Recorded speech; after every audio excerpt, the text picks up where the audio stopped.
Number 10, Hawkeye. In the MCU's Avengers in 2012, Hawkeye betrayed the Avengers by being brainwashed by Loki. Loki knew that having Hawkeye with him was valuable, and he could access many of the secrets that S.H.I.E.L.D. was hiding. Hawkeye launched an attack on the S.H.I.E.L.D. helicarrier that the Avengers so happened to be on so he could free Loki. He takes out one of the propeller systems on the helicarrier and invades it with his team. Hawkeye and Black Widow fight, with her hoping to free him from the spell.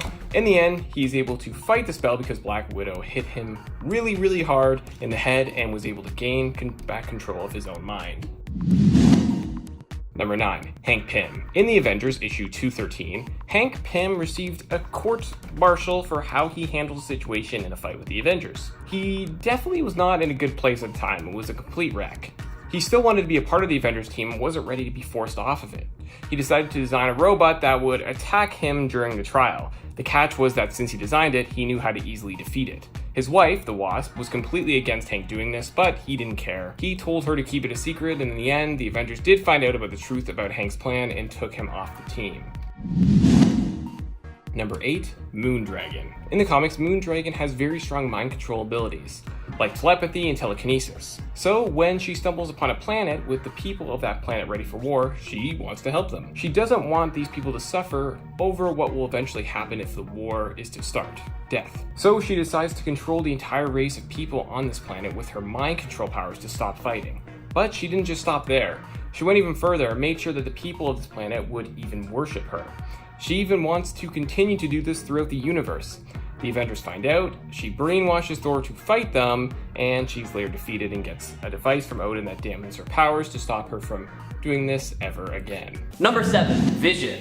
Now if you know Vision, then you know that he's not usually one to betray his team unless there is a quote-unquote perfectly logical reason for it. There was the time after he linked up with a supercomputer from Titan and he thought the only way he could protect Earth was for him to run it himself. At first he only wanted some additional power and he helped Hawkeye establish the West Coast Avengers to expand the Avengers' influence, and even met with the leader of the free world about making the leader of the Avengers a cabinet position. When his schemes didn't give him the control he wanted in Avengers number 253, he took over nearly every computer on the planet, starting with the machines that controlled the world's weapons, and he went, let's just say, a little bit crazy with power. Interestingly enough though, that wasn't the only time Vision betrayed the Avengers, as there was the time that his actions cost the Avengers the trust of the federal government. Vision's difficulties with balancing his emotions got the best of him after he became the leader of the team.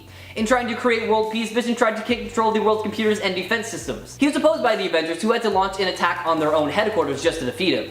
Vision eventually realized his mistake and tried to atone for his crime, but unfortunately the damage was already done. Number 6, Quicksilver. Pietro Maximoff started off his costume career as Quicksilver on the wrong side of the law, working with his sister Wanda on Magneto's Brotherhood of Evil Mutants. Eventually deciding to reform, Pietro and Wanda would join the first new lineup of the Avengers alongside another former criminal, Hawkeye, under the leadership of Captain America. Quicksilver blamed the Avengers for his strained relationship on his sister and his wife, and he gave government information to get back at them. In 1986, the East and West Coast Avengers were playing baseball when they received a surprise visit from the Freedom Force, a group of X-Men and villains released from prison to work for the government. Mystique, leader of the Freedom Force, announced to the Avengers that they were to be arrested for treason.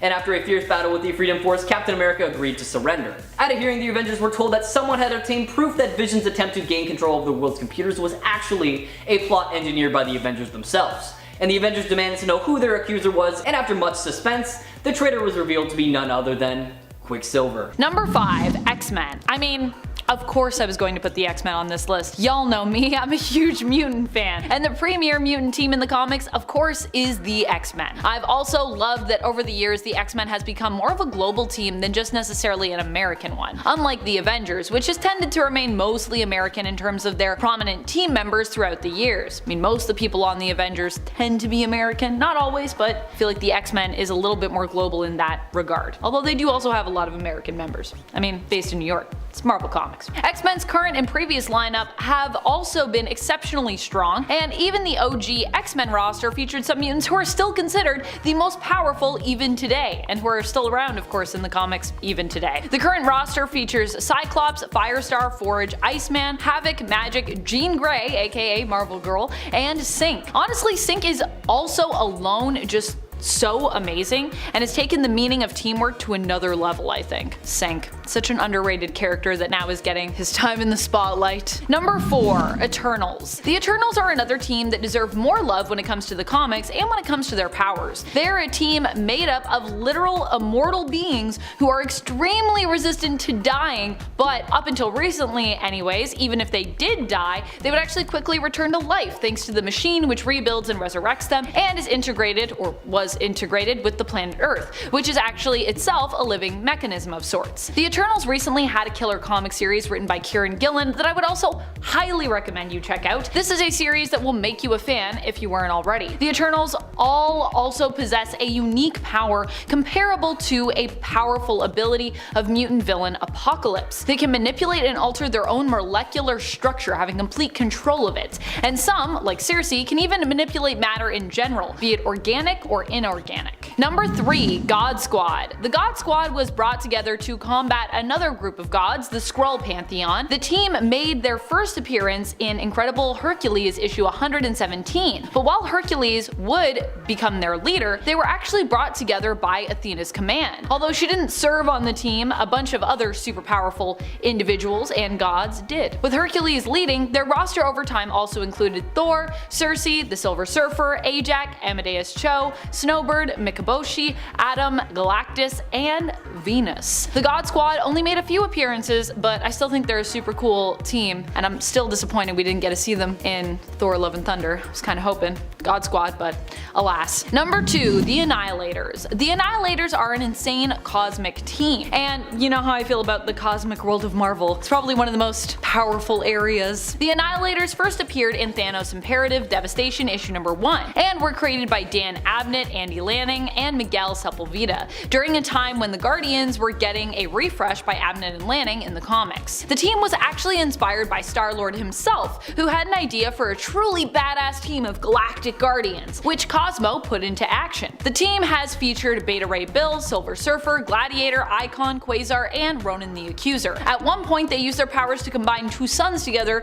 and prevented them from going supernova. So yeah, that's the power level that we're talking about. Number 1. The Defenders. I feel like the Defenders is a team that is often forgotten, but is randomly like one of the best superhero teams we've ever seen from Marvel. Perhaps this also has to do with the fact that none of its members ever really wanted to join or be there, at least not initially. The Defenders was the name given initially to the reluctant team up of the Hulk, Namor, and Doctor Strange, with Strange acting as the de facto leader of the team. Also, just having Doctor Strange as the leader of any team makes it pretty impressive, hence why the Midnight Suns are also on here. When it comes to Avengers teams, he tends to be more elusive, and even solo, he's known for being a powerhouse, so combine him with other powerhouses on a team, albeit ones, you know, in different categories like the Hulk and Namor, and you can see how this team becomes seemingly unstoppable. In fact, I feel like the fact that each of these heroes, you know, kind of has their own thing going on is what makes the Defenders so great. And they've also had a lot of other people join them throughout the years that have also been insane. As long as they all happen to be working together, the Defenders is a pretty great team, which of course, especially in the beginning, wasn't always the case. But hey,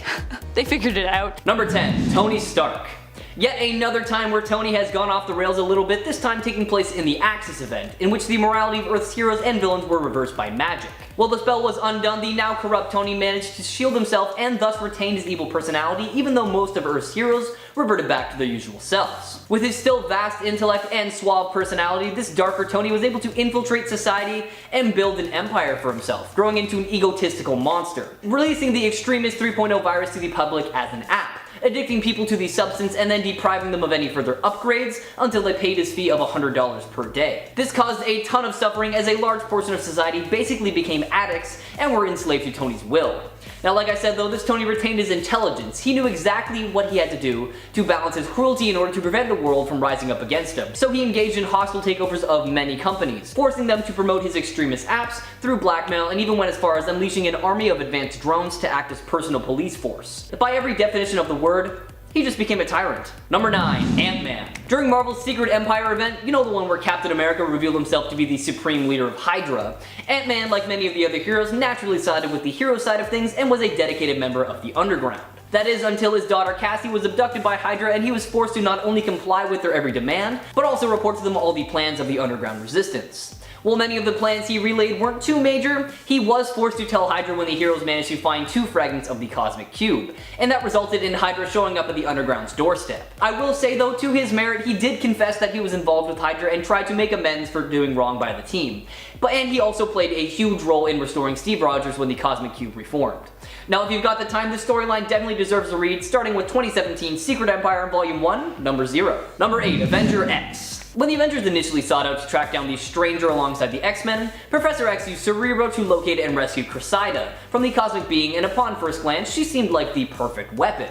Her powers augmented the strength and abilities of her teammates, allowing them to take on groups of supervillains with ease. As she was explaining what she was capable of, Scarlet Witch cut her off and just offered her a spot on the team, which honestly made sense because who wouldn't want someone like that on their team?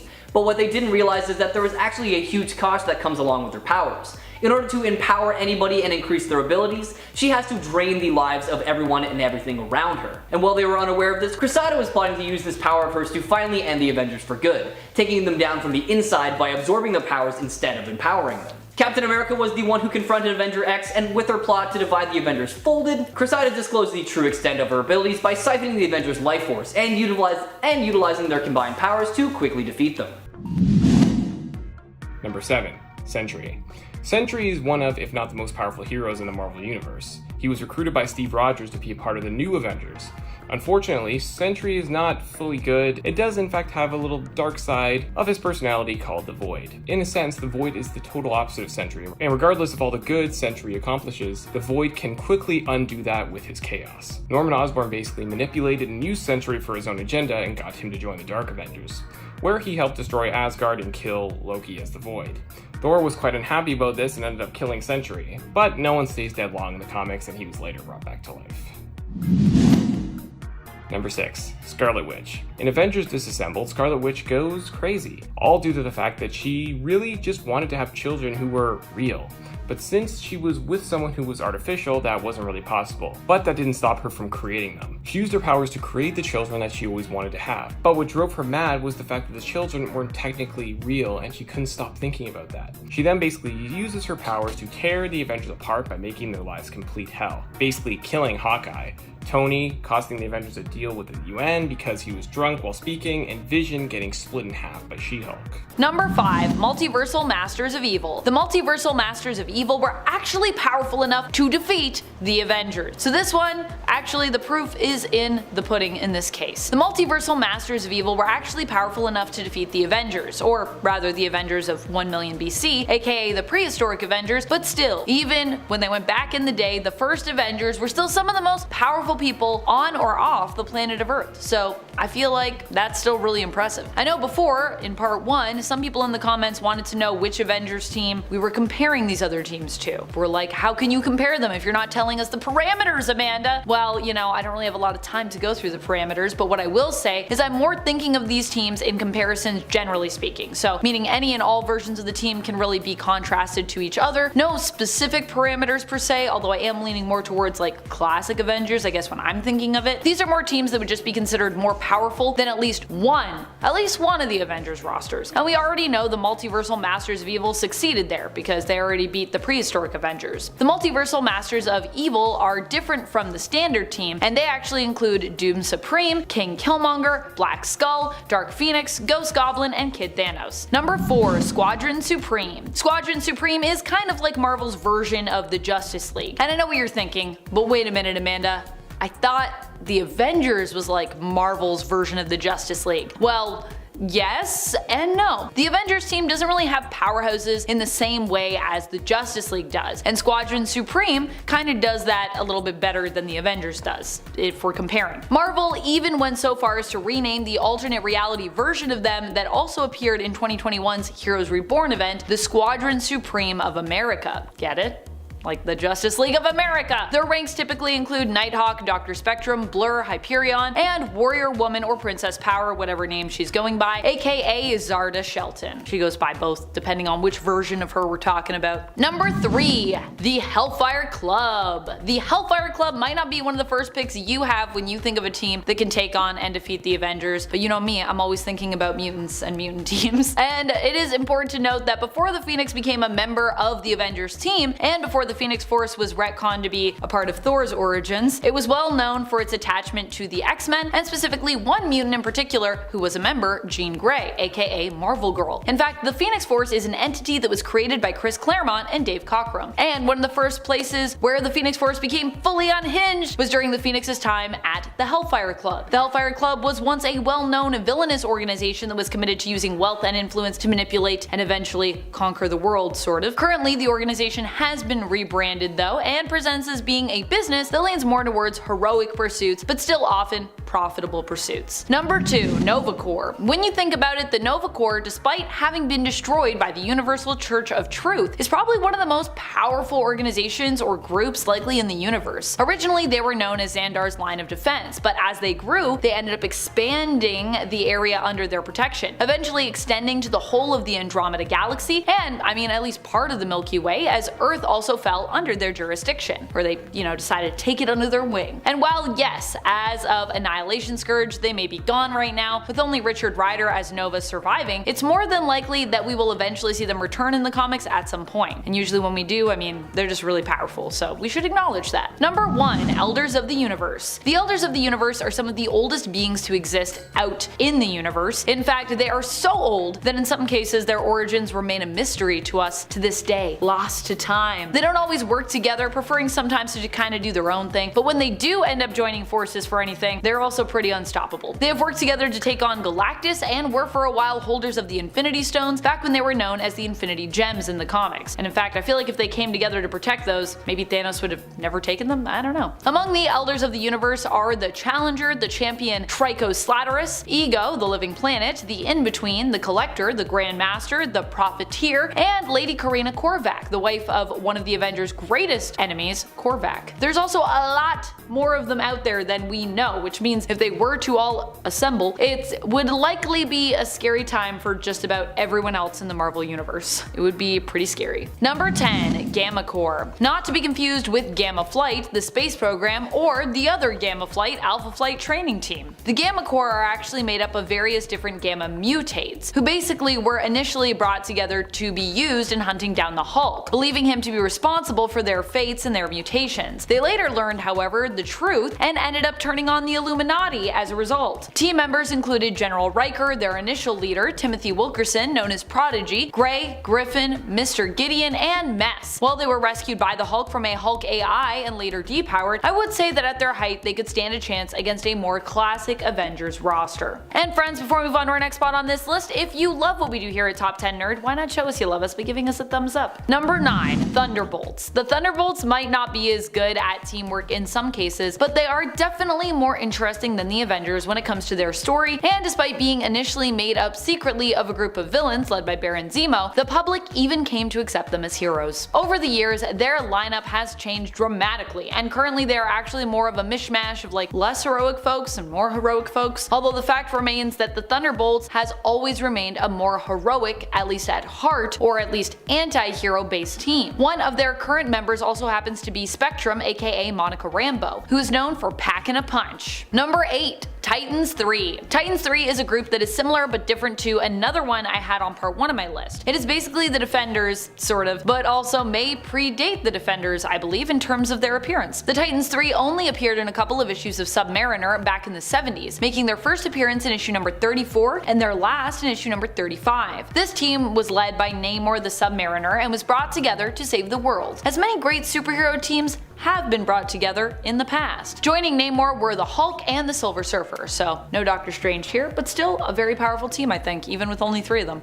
Number 7. Fantastic Four. The Fantastic Four, despite being often smaller in number, though they have expanded beyond that number over the years, is still mightier, I'd say, than the Avengers. But I also feel like that's to be expected. After all, the FF were one of the first Marvel teams and are referred to fondly as Marvel's first family. So If anything, I consider them kind of like the first team. The Fantastic Four usually is made up of the 4 initial friends and relatives who are forever changed by exposure to cosmic rays during their first voyage out into space. At least that's the original origin story. The team has had countless heroes join their ranks here and there over the years. Well, you know Mr. Fantastic, Invisible Woman, Human Torch, and the Thing. Some other members on the FF roster have included the Hulk, Wolverine, Ghost Rider, Spider-Man, Storm, She-Hulk, Nova, Moon Girl, Devil Dinosaur, Crystal, and Black Panther, among others. Number 6, the Quiet Council. They aren't really a team of superheroes, but the title of this video is simply Marvel Teams More Powerful Than the Avengers,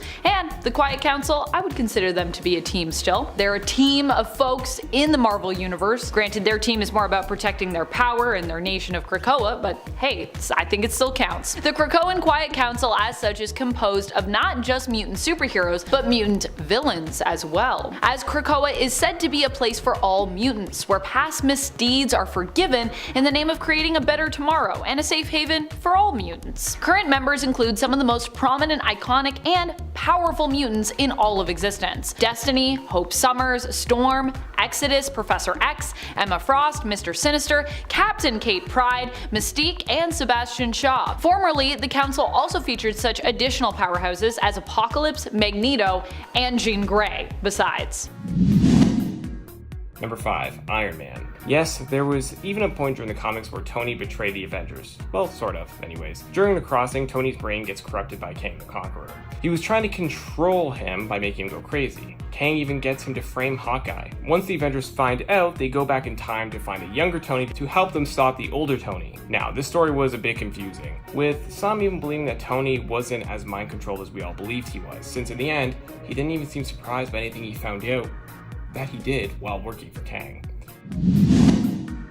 Number 4, Namor. During the Avengers vs. X-Men series, Namor left the Avengers and went on the side of the X-Men. Now, to be clear, the X-Men were only trying to apprehend the Avengers, but Namor planned something much more evil.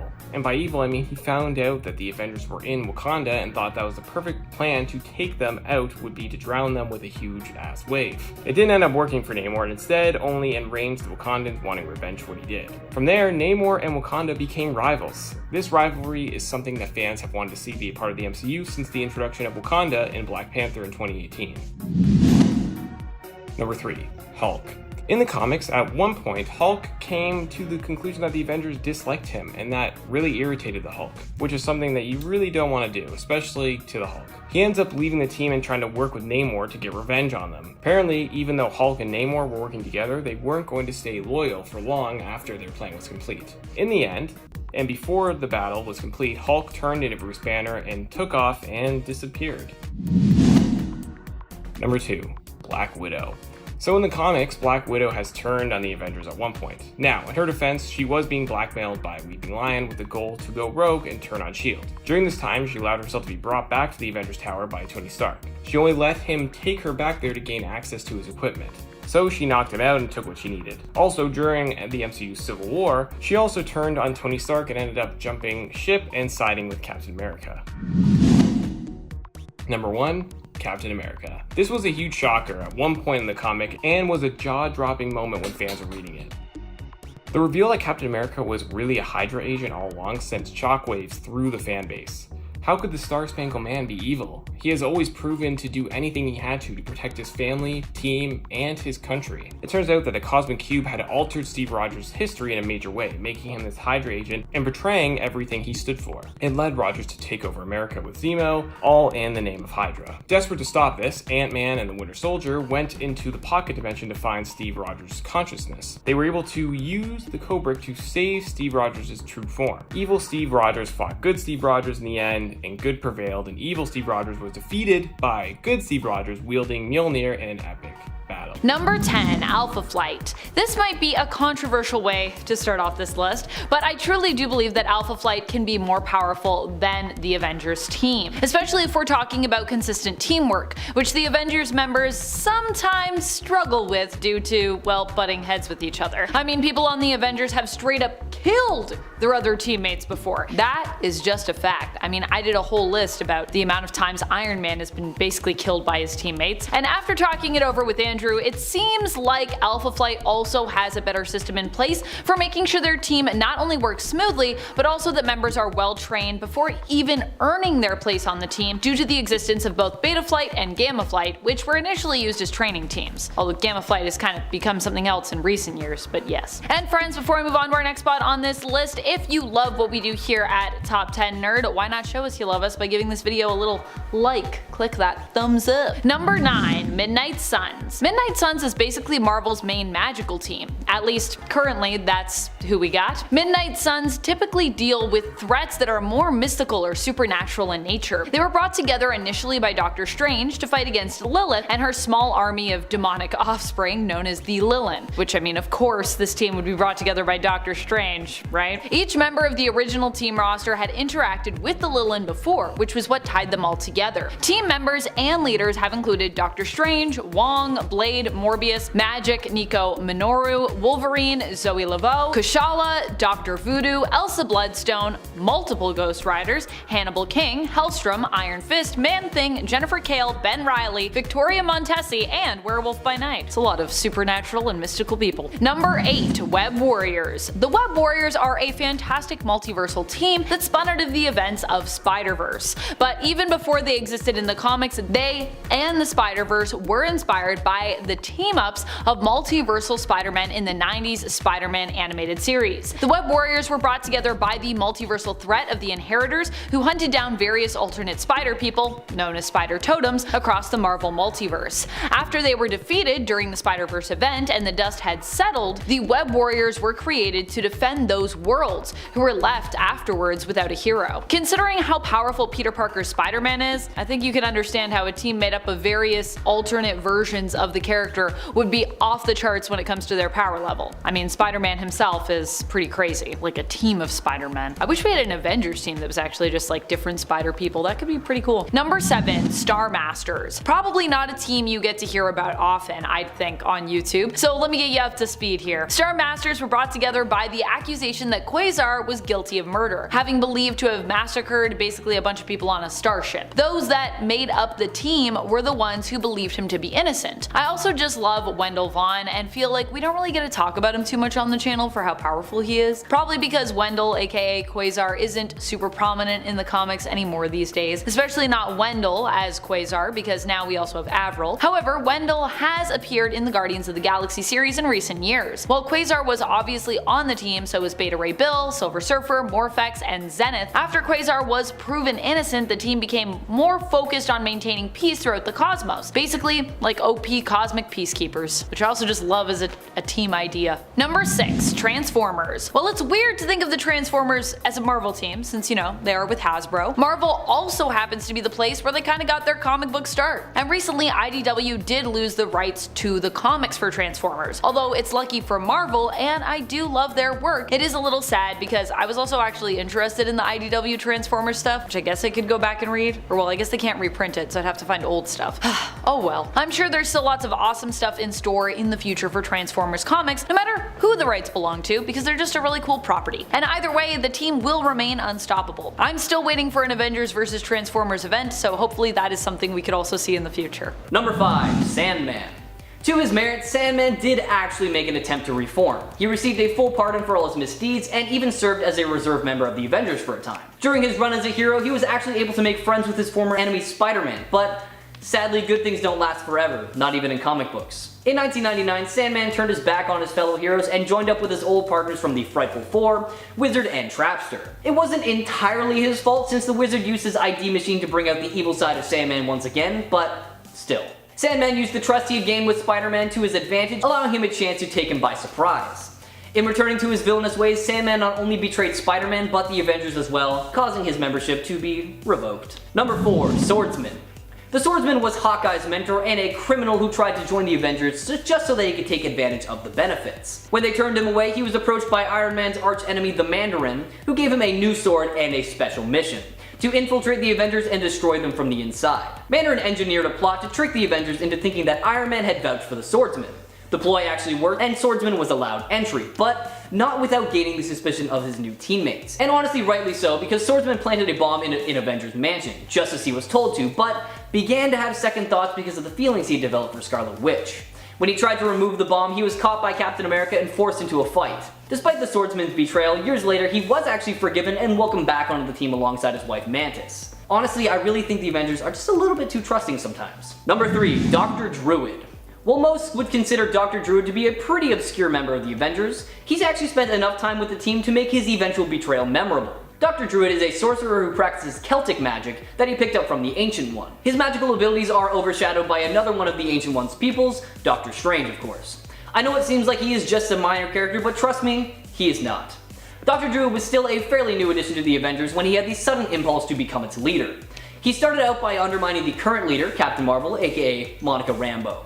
He questioned every move she made and constantly stated that the Avengers needed a much stronger leader. And when Captain Marvel had to temporarily step down for medical reasons, Dr. Druid used his mental powers to manipulate the Avengers into electing him as the leader in Avengers number 294. And in this time he also forced She-Hulk to fight her fellow Avengers, which ultimately led to her quitting the team. As it turned out though, Druid himself had been under the control of Kang's wife Ravonna, who used him to gain control of the rest of the Avengers, and after Druid was defeated and lost in the time stream, the Avengers actually disbanded for a while. Number 2. Wonder Man. The ionic energy-powered superhero Wonder Man has a long history with the Avengers that goes all the way back to his debut in Avengers number 9 in 1964, the same issue in which he also died. Wonder Man was resurrected years later and has become a staple in the Avengers ever since, either serving on the main Avengers team or in the West Coast branch. When Simon Williams first joined the Avengers, his life actually depended on betraying them, and here I'll explain why. Wonder Man acquired his powers from Baron Zemo and the Masters of Evil. Zemo used an experimental ionic ray to give him his powers, but the effects would end him if he didn't receive a weekly antidote. In order to get that antidote, Wonder Man had to infiltrate the Avengers' ranks and deliver them to the Masters of Evil. Wonder Man led his new team into an ambush, but changed his mind when the fighting started.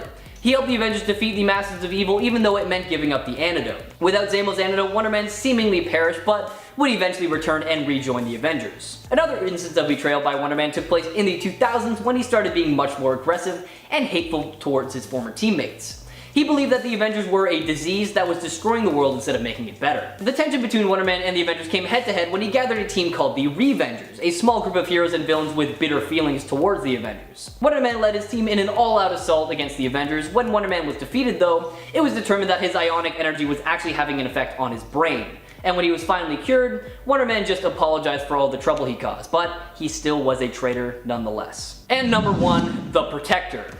Noh-Varr is a Kree soldier who sided with Earth during the Secret Invasion. After taking the name Captain Marvel, the same name used by the Kree hero Mar-Vell, he joined Osborn's Avengers. After leaving the team, he became a member of the official Avengers team as the Protector. He served them very well for a time, and until Avengers vs. X-Men, which saw the world threatened by the coming of the Phoenix Force. The Avengers needed all hands on deck, meaning it was a bad time for one of their own to turn into a traitor. He betrayed the Avengers during the events of Avengers vs. X-Men, although he didn't actually side with the X-Men. If the Protector had his way, he would have helped the Avengers stop the Phoenix Force and continued to serve on their team. But as a Kree warrior, Noh-Varr felt compelled to comply with the Supreme Intelligence, who ordered him to steal the Phoenix Force sample from the Avengers and deliver it to the Kree Empire. Noh-Varr obeyed, even though the sample was a critical piece of the Avengers' plan to stop the Phoenix Force. When the Protector learned the Kree wouldn't honor their responsibility to protect Earth, he stole the sample back and wanted to rejoin the Avengers. The Avengers, however, wanted absolutely nothing to do with him, and honestly, I can't blame them.